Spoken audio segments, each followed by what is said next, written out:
Swansea City would be well in the playoffs if they could just stop missing sitters. We're talking about that direct fact this week on Where Swans Walk. Plus, the missing of Franco. And is this genuinely Swansea's best chance of a promotion season for many, many years? We're talking also about the January transfer window, what needs to happen there, and who is our November Player of the Month. And we're doing that, of course, with Jimmy and with James as well. Thank you very much for joining and watching 20 minutes of Swansea chat. Here we go. FA Cup draw. We've got to mention that first of all, though. Jimmy, Southampton away. It was always going to happen, wasn't it? Yeah, I mean, it was one of the ones you could probably see coming from a mile off. I'm quite happy with it, to be honest. I've not been before, so it'll be a new ground for me. And obviously, providing he's still in the job by the time we play them, it'll be an interesting one. Seeing Luke go up against his former his assistant, so the guy was always over him. So now he's got a chance to show why he should be the number one guy in that conversation. But I think it'll be a tough game. Obviously, it's never easy going to a Premier League team, especially away from home in the cup. But I think if we can pack that away end out quite a bit, it should be quite a decent day. Yeah, Russell Martin had your number last season, James, but of course you're a different outfit now. I quite fancy to go there and force that tie into extra time at least. Yeah, I think we're a different animal now. We're not conceding anywhere near as many goals as we were last year. We've actually got a fixed way of playing. The squad's quite settled. We also have a footballing dinosaur in charge of us, so that makes a difference as well. But yeah, I fancy us to go up there and give a good account of ourselves. I don't see why we couldn't maybe force it to extra time, or we maybe even go on for the win. I mean, Southampton's confidence is on the floor at the minute. They got a good draw Monday night last week, but other than that, yeah, I don't know. I fancy us to go up there and make it tough for them all. Okay, all right. More on that to come as we head into January. Let's look back on the week that's just gone, though. Interesting week for Swansea. James, we'll talk about Portsmouth first, shall we? What did you make of that game? The Pompey keeper was in sublime form, wasn't he? Yeah, he kept them in it. It would have been like 5 or 6 had it not been for him. We made that game so much tougher than it had to be, though. The first half, we were absolutely atrocious. 2 really easy chances that we allowed them to have, and they scored from them. I think there was a period in the game in the second half then, though, where we could have scored 4 goals in like 10 seconds, hits the bar, hits the keeper, gets blocked off the line. I've never seen anything like it. Things like that just don't seem to be landing for us at the moment. It felt like 2 points dropped to me, though. There wasn't that much in Portsmouth, and I think it was more so that we were bad in the first half rather than them being decent at all, really. As we started the game, we did like the way we did in the second half. Like I said, we put 5 or 6 past them, except for probably one of the best goalkeeper performances I've seen at the stadium in a long time. Yeah, both performances, Jimmy. Smallstone says the performances are of a playoff team. The results are of a relegation side. How many sitters can Swansea miss in one season? Do you agree with that? I mean, we commented, of course, on how good you were against Leeds and how good you played against Burnley. So you were capable of doing some great football, but you don't have missed some ridiculous shots. It's probably a bit dramatic on both sides of the argument. I think the results aren't that bad. As I said, the only games we've lost in the last couple of weeks have been Leeds and Burnley, and you can probably excuse losing them sort of games. You don't need to be beating them teams if you want to be in the conversation. You need to beat the teams around you.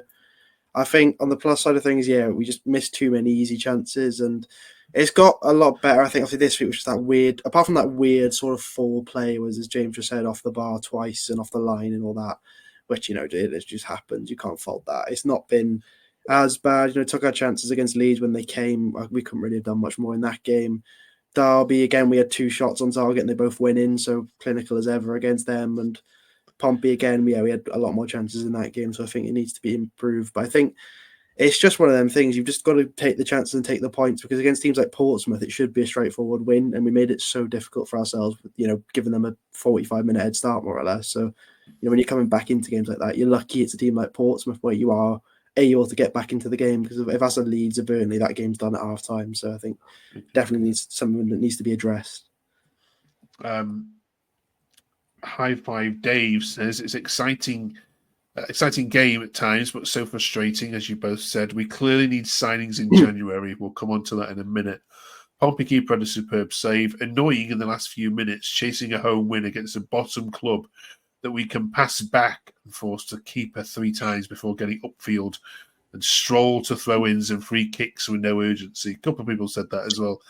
No Franco, a mystery when you look at others on the field. Let's deal with each of these in turn.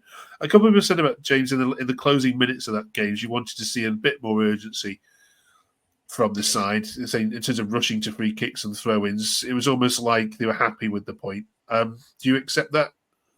Yeah, and I think that's been a feature of us for a very, very long time. For some reason, whenever we go to take a throw-in, we just freeze. We literally were taking throw-ins and we're holding on to the ball for so long, and by the time we go to take it, the team are back into shape. I do feel like sometimes that we do lack agency, and it did feel like towards the end, as we got towards the last 4 minutes, it did feel like we were willing to settle for a point. You would like to see us at home feeling like, you know what, yeah, we've absolutely battered them in the second half. Let's go on, let's try and get something from it. But yeah, it does very much feel like as we do drag our feet unnecessarily. But the throw-in and the free kick thing, as far as I can remember, even when we were in the Premier League, we were exactly the same. We would take forever and a day just to take a throw-in, and it's like, you see other teams doing it. It goes out of play, bang, straight back in play, and they're trying to go on the front foot. We just want to take a week to do it all the time, though. Okay.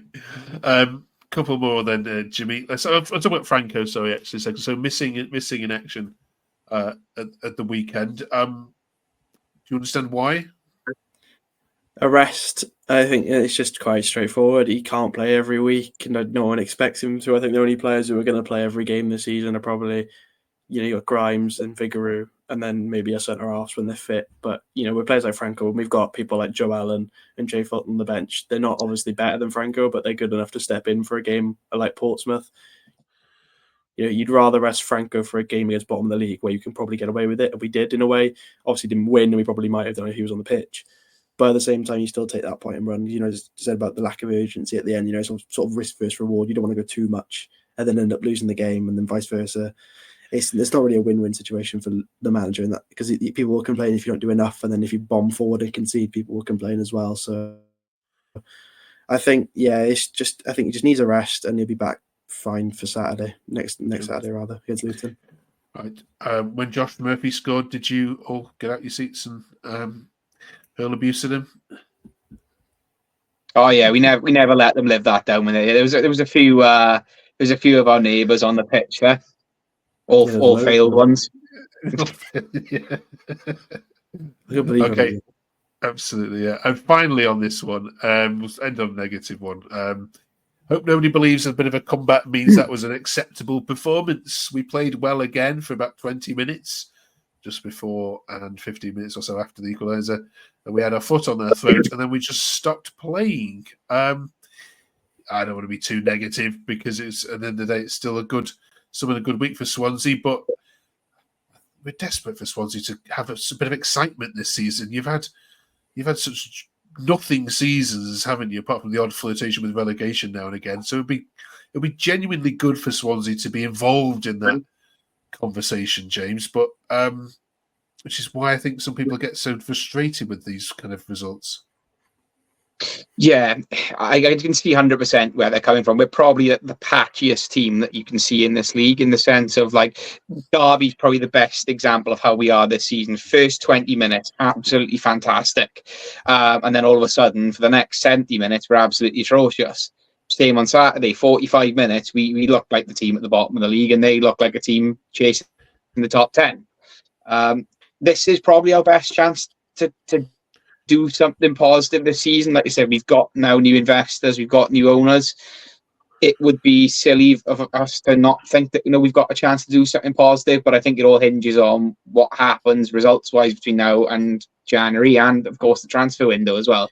But I'd like to see us actually get a bit of consistency to our game, because we don't know what Swansea's going to turn up, game to game. Are we going to start well or start poorly? It's sort of flip a coin really, and see what happens. Okay. Right, let's move on. Thank you very much, both of you, for that. Let's talk January transfer window then. You've all highlighted that Swansea need to sign players. So let's get this list in the order of priorities, shall we? Jimmy, kick it off. What's top of the list for Swansea this Christmas?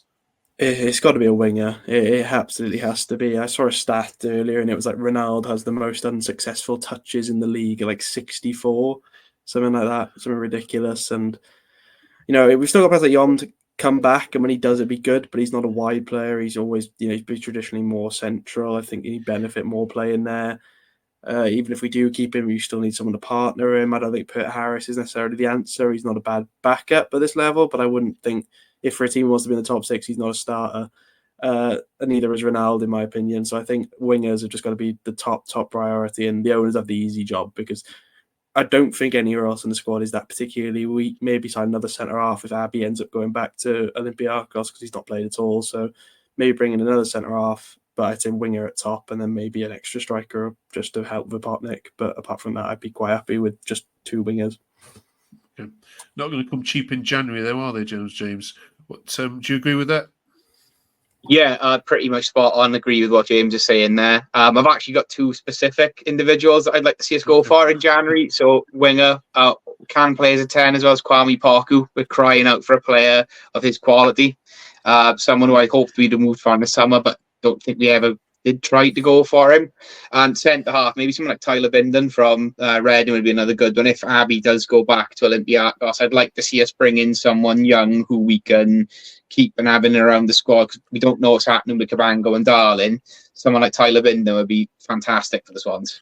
So they are the 2 crucial ones.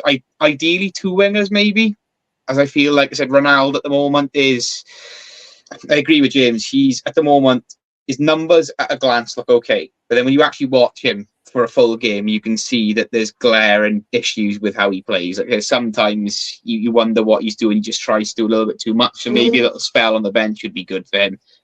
I know, again, we brought on Azim Abdullah and put him on the wing on Saturday, so that has to stop. We have to bring in a natural winger. Okay. Good shouts, all of you. Thank you. Drop me in the comments below what you think. Finally, then, it is November over, so you know what we're going to ask you to do. It's November Player of the Month time. Ignore what the official club one's going to be.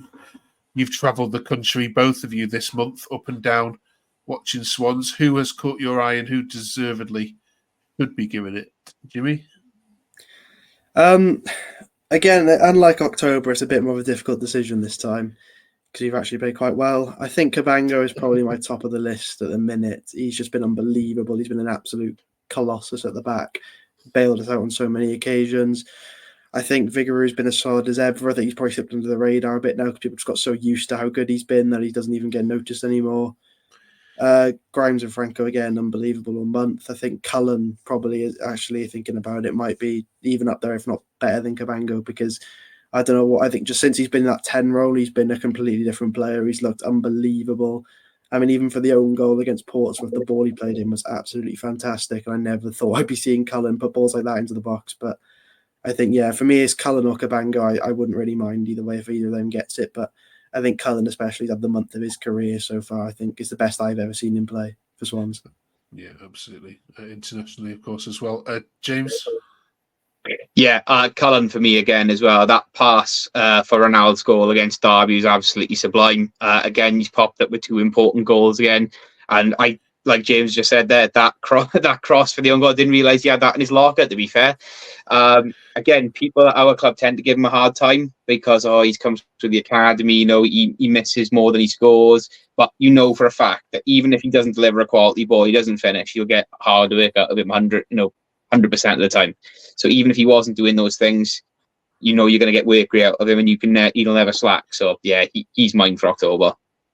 Okay, brilliant. Thank you very much. On to Luton Town then, away this weekend now. Rob Edwards is under pressure, and this game, already Luton fans are saying it is a must-beat Swansea if he is to survive. So you could put another manager out of business here. Should you turn up? Away from home, though, Jimmy, do you need to just be a bit braver? Yeah, it's a tough game because obviously his job's on the line. He's going to, it is a must win for them in all circumstances. Even if he keeps his job or not, they've got to win this game, I think. I think we ironically have the chance to put two managers out of a job in 4 days, because if we go to Plymouth and win as well on Tuesday, then I think Rooney might be gone as well. But we've just got to play the way we normally do. Don't cave into any pressure. I don't think it's a particularly intimidating ground to go to, if I'm being honest.